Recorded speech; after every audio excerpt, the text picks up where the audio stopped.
જૂનાગઢના માંગરોળ તાલુકાના ગોરજ ગામે દીપડાની દહેશતથી ગામ લોકોમાં ફફડાટ ફેલાયો છે. ગોરેજ ગામે દીપડાએ વાછરડાનું મારણ કર્યું છે.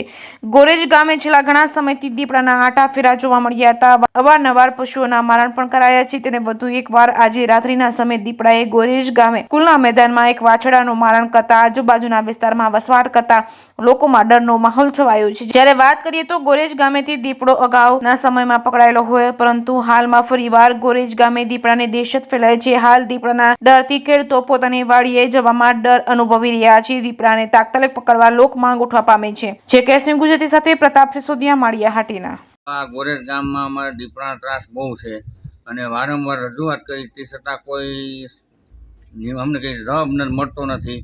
અને અત્યારે આ જો વાસણ મારી નાખ્યો, આ ચોથું વાસણ મારું મારી નાખ્યો ને 4 વખત મેં કીધેલ છે અને ફોરેસ્ટવાળા આવેલા પણ છે, પણ તે છતાં કોઈ પગલું નથી. અત્યારે અમારે ખેતીવાડીએ જવું હોય તો એ બીક લાગે અમને. ખેતીવાડીમાં પણ દીપડા ફરે જ છે, તો આમાં શું કરવું હવે?